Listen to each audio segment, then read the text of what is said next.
দিনু ছিল এক গরিব জেলে। নদী থেকে মাছ ধরে তার কোনো রকম সংসার চলতো। একদিন দিনুর খুব জ্বর হলো। শুনছো, তুমি কি আজ নদীতে যাবে না? হ্যাঁ, যেতে তো হবেই বউ। তবে আজ শরীরটা বেশ খারাপ লাগছে। বিছানাটা ছাড়তে মনই চাচ্ছে না। কেন, তোমার আবার কি হলো দেখি তো। এ কি, তোমার গায়ে তো খুব জ্বর এসেছে দেখছি। তুমি বরং আজ বিশ্রাম নাও, তোমাকে যেতে হবে না নদীতে। এ কথা বললে কি হয় বউ? একদিন মাছ না মারলে যে আমাদের ঘরে কোনো খাবার জোটে না, সে কথা কি তুমি জানো না? সে না জুটলে না জুটুক, একদিন না হয় না খেয়ে থাকবো। শোনো, তোমাকে একটা বুদ্ধি দিই। আমাদের তো ছোট একটা পুকুর আছে, তুমি না হয় পুকুরটা পরিষ্কার করে সেখানে কিছু মাছ ছাড়ো। এ কথা তো আগে কখনো মাথায় আসেনি বউ। তুমি ঠিক কথাই বলেছ। আমি কালই পুকুরটা পরিষ্কার করে সেখানে কিছু মাছ ছাড়বো। দিনু পরের দিন বাজারে গেল কিছু মাছের পোনা কেনার জন্য। আরে ভাই, তোমার দোকানের মাছগুলো তো দেখছি আজ বেশ সুন্দর। তাই পোনা মাছ কত করে বিক্রি করছো? মাত্র 200 টাকা কেজি। নিয়ে যাও ভাই, না হলে ফিরে এসে আর পাবে না। চারা মাছের খুব চাহিদা বাজারে। দাম একটু কম রাখা যাবে নাকি? না ভাই, এমনিতে সব জিনিসের দাম খুব বেশি বাজারে। শুধু আমাদের মাছ ব্যবসায়ীদের বেহাল অবস্থা। নিতে হলে নাও, না হলে অন্য কোথাও দেখো। না না ভাই, আমাকে 5 কেজি চারা মাছ দাও। আজ পুকুরটা পরিষ্কার করেছি, মাছগুলো সেখানে নিয়ে গিয়ে ছাড়বো। খুব ভালো হবে, খুব ভালো হবে। এদের একটু পরিচর্যা বেশি করে করো, দেখবে খুব তাড়াতাড়ি বড় হয়ে গেছে।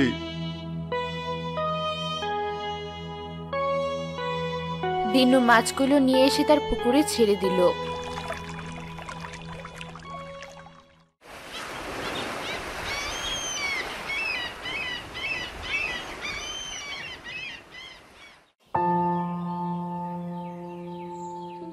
বউ, আমার জালটা একটু দাও, একটু নদীর দিকে যাই। শরীরটা তো খারাপ, আজ না গেলে কি হতো না? না বউ, এমনিতে কাল অনেক টাকার মাছ পুকুরে দিয়েছি, আজ আর নদীতে না গেলে হবে না। দাও দেখি, জালটা এনে দাও।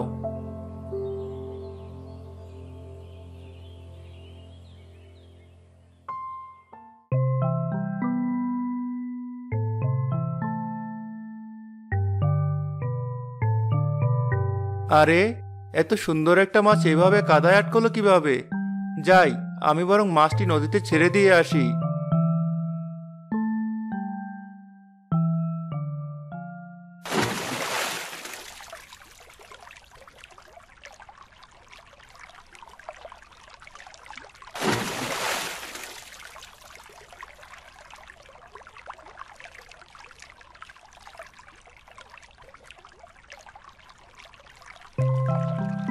ছেলে ভাই, ও ছেলে ভাই, আমার কথা শুনতে পাচ্ছ?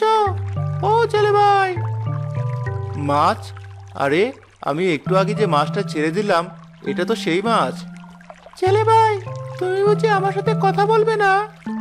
আরে না না, আমি ভাবছি তোমাকে তো আমি একটু আগে কাদা থেকে উঠিয়ে ছেড়ে দিলাম, তাহলে। হ্যাঁ, কিন্তু আমিও তো সেটাই ভাবছি। তুমি আমাকে পেয়ে আবার ছেড়ে দিলে কেন? তুমি তো মাছ ধরতে এসেছিলে। আমি যে বিপদে পড়া কাউকে ক্ষতি করি না মাছ। আমার জালে যে মাছ বাঁধে, আমি সেটা নিয়ে অনেক খুশি। তাই তো তোমাকে ছেড়ে দিলাম, বুঝেছো? তোমার সততায় আমি মুগ্ধ হলাম জেলে ভাই, তুমি খুব ভালো।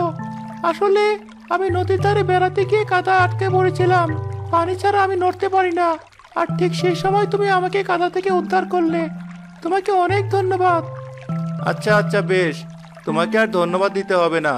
আমি বরং কিছু মাছ নিয়ে বাড়ি ফিরি, বউ আমার জন্য অপেক্ষা করছে।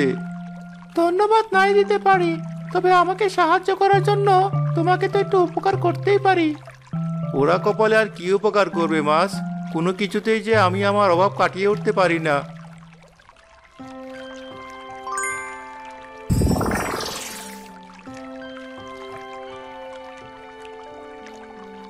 এটা নীল মাছ, তবে এর অনেক শক্তি।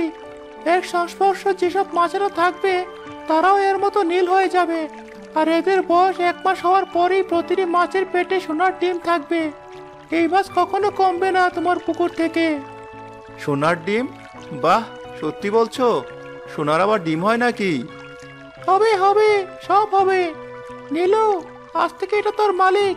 তুই কিন্তু মালিকের সুবিধা অসুবিধা, মালিকের কথা সব মেনে চলবি। ঠিক আছে দয়ালু মাছ, আমি মালিকের সব কথা মেনে চলবো।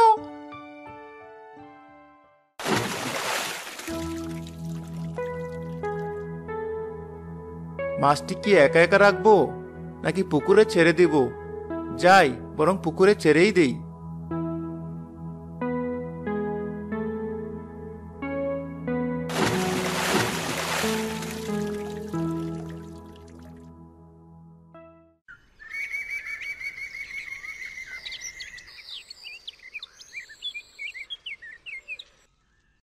কিছুদিন পর।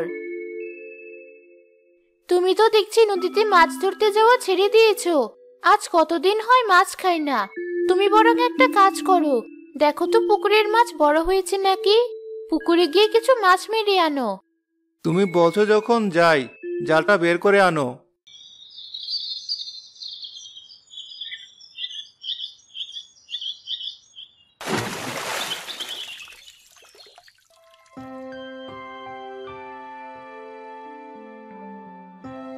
এ কি, সব মাছ নীল হয়ে গেছে?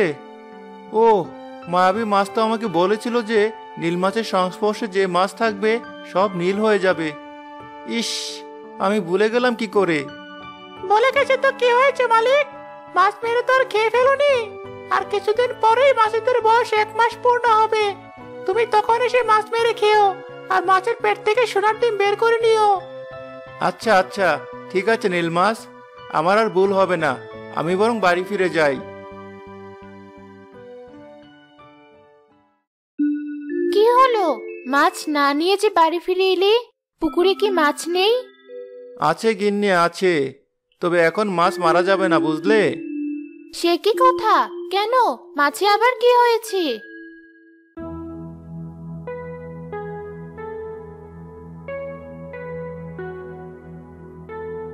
সত্যি বলছো?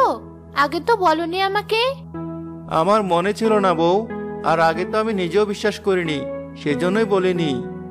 যদি সত্যি মাছের পেটে সোনার ডিম হয়, তাহলে তো আমরা অনেক ধনী হয়ে যাব। আমার যে আর তর সইছে না।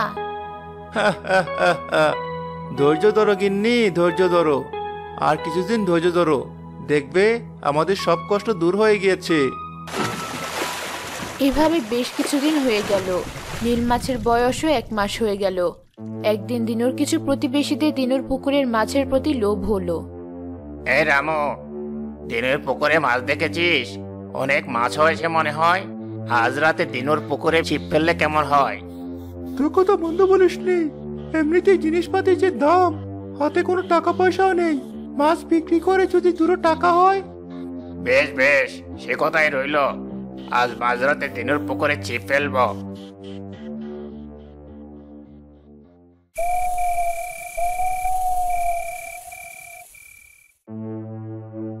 সেই রাতে রাকেশ ও রামু গেল দিনুর পুকুরে মাছ চুরি করতে। একবার ছিপ ফেলার সাথে সাথেই কিছু মাছ গেল নীল মাছের কাছে। শয়তান, খুব বড় সর্বনাশ হচ্ছে। মালিকের পুকুরে চোরেরা হামলা দিয়েছে। তারা পুকুরে ছিপ ফেলছে মাছ ধরার জন্য। কি বলছো? তাড়াতাড়ি সব মাছকে সতর্ক করে দাও, কেউ যেন পুকুরের ধারে না যায়। আমি দেখছি ওদেরকে কি করা যায়। সাবধান সাবধান, কেউ পুকুরের ধারে যেও না। চোরেরা আমাদের ধরার জন্য ছিপ ফেলেছে। এদিকে অনেক সময় ধরে ছিপ ফেলার পরেও কোনো মাছ উঠছিল না। দেখ, এই পুকুরে কোনো মাছ নেই নাকি? এখন পর্যন্ত একটা মাছও ছিপে উঠলো না। রাকেশ, মনে হচ্ছে পুকুরের মাঝে ছিপটা ফেলতে হবে। আর একবার ছিপটা ফেলে দেখো, যদি এবার মাছ না ওঠে তবে পানিতে নেমে ছিপ ফেলবো। রাকেশ এবার ছিপ ফেলার সাথে সাথেই সে নীল মাছটি তাদের ছিপে বাঁধলো। কাজ হয়েছে, কাজ হয়েছে। এবার ছিপে একটা মাছ বেঁধেছে। দেখ রামু, মাছটা দেখতে কত সুন্দর। নীল মাছ, এটা তো সমুদ্রের মাছ। এই মাছের যে অনেক দাম। মাছটা ওই বালতির ভিতর রেখে দে, তাহলে কিন্তু আবার পানিতে পড়ে যাবে। পড়বে না, পড়বে না। এমন আর কটা মাছ যদি ধরতে পারি, তাহলে আজ আমাদের কপাল খুলে যাবে। রাকেশ মাছটা ছিপ থেকে ছাড়াতে গেলেই মাছটা তার হাতে কাটা মেরে পানিতে লাফিয়ে পড়লো। ওরে বাবারে, মরে গেলাম। কি বজ্জাত মাছ রে বাবা, হাতে কাটা ফুটিয়ে দিল। আহ, কি যে যন্ত্রণা করছে। চল বন্ধু, আজ আর মাছ ধরতে হবে না, কাল না হয় আবার আসবো।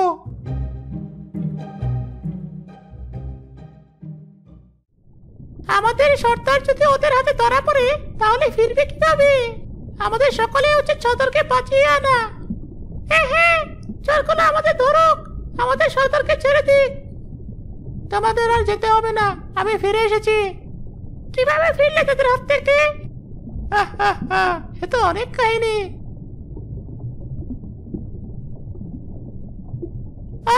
এই কথা, এতে কি ওদের শিক্ষা হবে?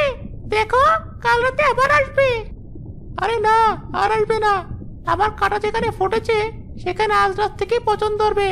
ওই পচনের রস যার গায়ে লাগবে তারই সেখানে পচন ধরবে। যত সময় না ওরা আমার কাছে এসে সমাধান চাইবে তত সময় ওরা শাস্তি পেতেই থাকবে।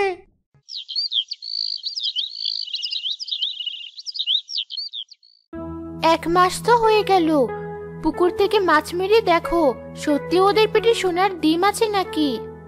হ্যাঁ বউ, আজ যাবো ভাবছি, আমি এখনই যাচ্ছি।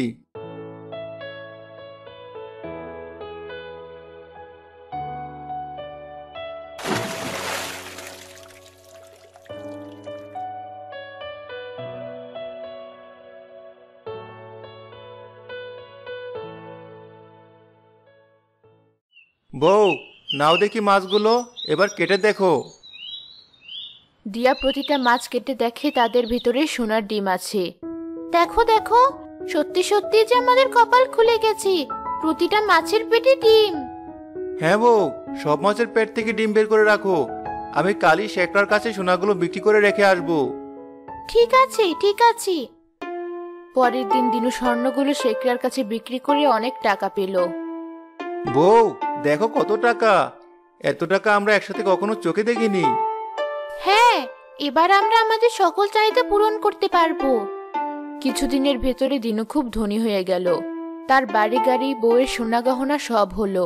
এদিকে রাকেশের হাতের পচনের রস লেগে রামুর ও তাদের পরিবারের ভেতরেও পচন ছড়িয়ে পড়ল। ভাই রাকেশ, আমাদের আর বসে থাকলে চলবে না। চল, আমরা দিনুর কাছে গিয়ে সব খুলে বলি। ও হয়তো আবার সব সমস্যার সমাধান করতে পারবে, না হলে যে আমরা মারা যাব। হ্যাঁ ভাই, চল। ভাই, আমরা তোমার কাছে এসেছি বিপদে পড়ে। হ্যাঁ রাকেশ, বলো, আর তোমাদের গায়ে এমন পছন্দ ধরেছে কেন? সব আমাদের পাপের ফল ভাই, সব আমাদের পাপের ফল। তোমার পুকুরে মাছ চুরি করতে গিয়ে একটা নীল মাছ রাকেশকে কাটা মেরেছিল, আর সেখান থেকে এখানে পচন ধরেছে। আমাদের ক্ষমা করে দাও ভাই, আমরা ভুল করে ফেলেছি। না না ভাই, তোমাদের ক্ষমা চাইতে হবে না। তোমরা চুরি না করে তো আমাকে বলতে পারতে, আমি তোমাদের সাহায্য করতাম। চলো আমার সাথে। দিনু তাদের দুজনকে সাথে করে পুকুরে নিয়ে গেল। নীল মাছ, তুমি কি আমার কথা শুনতে পাচ্ছ? উপরে এসো দয়া করে। হ্যাঁ মালিক, বলো, তোমার কি সাহায্য করতে পারি? এই দুজন তো ভুল করে ফেলেছে, এদের গায়ে পচন ধরেছে। দয়া করে বলো, কি করলে এরা এই পচন থেকে মুক্তি পাবে? তাহলে শেষে স্বীকার করলো তোমার কাছে? আমার মালিকের পুকুরে যে আসবে চুরি করতে, তার অবস্থা আমি এমনই করব। ক্ষমা করো আমাদের, আমাদের খুব শিক্ষা হয়েছে, আমরা আর কখনো চুরি করব না। এই পুকুরে নেমে 3টা ডুব দাও, তোমাদের গায়ের পচন সেরে যাবে।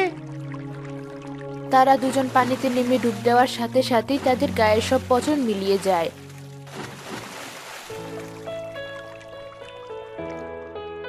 এরপর থেকে দিনুর পুকুরে নীল মাছের ভয় আর কখনো কেউ চুরি করতে আসেনি।